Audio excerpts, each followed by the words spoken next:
അധികം ആൾക്കാരും രാവിലെ ജോലിക്ക് പോയിട്ട് ഉച്ചക്ക് വരുന്നവരോ അല്ലെങ്കിൽ വൈകുന്നേരം തിരിച്ചു വരുന്നവരൊക്കെ ആയിരിക്കും അല്ലേ. ഞാൻ 3 മണിക്ക് പോയിട്ട് വൈകുന്നേരം വരുന്ന ആളാണേ. ദിവസവും ഇങ്ങനെ പോകുമ്പോൾ എല്ലാവരും എന്നോട് ചോദിക്കുന്നുണ്ട്, ഇനി എവിടെയായി 3 മണിക്ക് പോകുന്നതെന്ന്.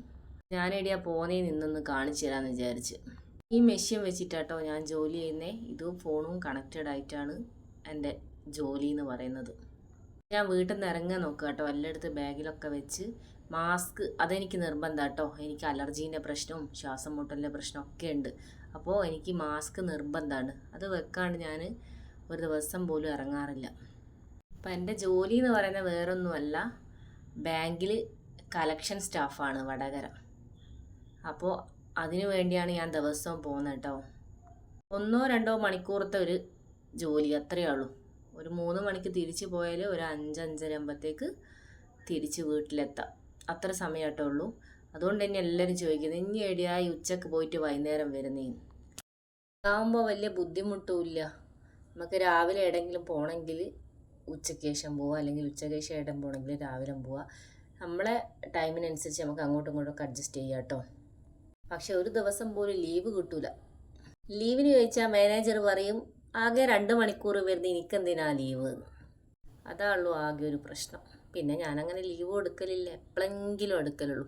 കണ്ടോ, ഇതാ എൻ്റെ ജോലി. ഫോണും മെഷീനും കണക്ട് ചെയ്തിട്ട് നമ്മൾ ബില്ല് മുറിച്ച് പാസ്ബുക്കിൽ ചേർത്ത് കൊടുക്കുക.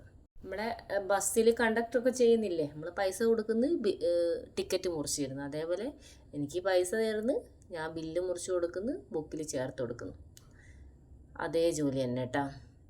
നല്ല സുഖം കേട്ടോ, വലിയ ബുദ്ധിമുട്ടൊന്നുമില്ല. ഓരോ ഷോപ്പിൽ പോവുക, അവിടുന്ന് പൈസ വാങ്ങുക, ബില്ല് മുറിക്കുക, ചേർത്ത് കൊടുക്കുക, അത്ര തന്നെ. ഒരു 1-2 മണിക്കൂറത്തെ ഒരു വർക്ക്, അത്ര മാത്രമേ ഉള്ളൂ. അത് നമ്മൾ സ്പീഡിൽ ചെയ്യുകയാണെങ്കിൽ പെട്ടെന്ന് തീരും, അല്ലെങ്കിൽ പതുക്കെ ചെയ്യുകയാണെങ്കിൽ പതുക്കെ തീരും, അത്രയേ ഉള്ളൂ. ഒരുപാട് ഷോപ്പ് ഉണ്ട് കേട്ടോ. പക്ഷേ എല്ലായിടെയും പോയിട്ട് ഇങ്ങനെ വീഡിയോ എടുക്കാനൊന്നും പറ്റില്ലല്ലോ. അതുകൊണ്ട് എനിക്ക് പരിചയമുള്ള കുറച്ച് ക്ലോസ് ആയിട്ടുള്ള കുറച്ച് ആൾക്കാരില്ലേ, കുറച്ച് ഏട്ടന്മാരൊക്കെ, ഓരോ ഷോപ്പിൽ നിന്ന് മാത്രം ഞാൻ വീഡിയോ എടുത്തു എന്ന് മാത്രമേ ഇട്ടുള്ളൂ. അല്ലാണ്ട് എല്ലാവരുടെയും പോയിട്ട് നമുക്ക് എടുക്കാനൊന്നും പറ്റൂല. പിന്നെ എന്നോട് എല്ലാവരും ചോദിക്കുന്ന ഒരു കാര്യമാണ്, ഇത്രയും തടിച്ച് എങ്ങനെ മെലിഞ്ഞേന്ന്. എനിക്ക് ആദ്യം നല്ല തടി ഉണ്ടേനു കേട്ടോ. ശരിക്കും പറഞ്ഞാൽ ഈ ഒരു ജോലിയിലേക്ക് ഇറങ്ങിയതിന് ശേഷമാണ് ഞാൻ നന്നായിട്ട് മെലിഞ്ഞത്. അപ്പം ഞാൻ പറയുന്നൊരു കാര്യമുണ്ട്, ദിവസവും ഞാൻ അങ്ങോട്ടും ഇങ്ങോട്ടും ഒരുപാട് ദൂരം നടക്കുന്നുണ്ട്. അതുകൊണ്ടാണ് കണ്ടോ നിങ്ങൾ, ഈ ഹോസ്പിറ്റലിൻ്റെ ഉന്തമൊക്കെ കയറി ഇറങ്ങിയാൽ ഞാൻ ദിവസം അങ്ങോട്ടും ഇങ്ങോട്ടും പോകുന്നത്. ഇതാട്ടോ എൻ്റെ ബാങ്ക്. അപ്പോൾ നമ്മൾ ഷോപ്പിൽ നിന്നൊക്കെ പൈസയൊക്കെ കളക്ഷനൊക്കെ എടുത്തിട്ട് ബാങ്കിൽ കൊണ്ടുവന്നിട്ട് അടക്കുകയാണ് ചെയ്യുന്നത്. ലാസ്റ്റ് ബാങ്കിൽ 3-4 സ്റ്റാഫൊക്കെ ഉണ്ട് കേട്ടോ. ശശിയേട്ടൻ, ഭവിതേച്ചി, പിന്നെ വേറൊരു ശശിയേട്ടൻ, പിന്നെ മാനേജർ മാഷ്, അങ്ങനെ കുറേ ആൾക്കാർ ബാങ്കിലുണ്ട്. അപ്പോൾ മാഷ് എടുത്തൊന്നും പോയിട്ട് ഞാൻ വീഡിയോ എടുത്തിട്ടില്ല, അഭാഗം പോകാൻ എനിക്ക് പേടിയാണ്.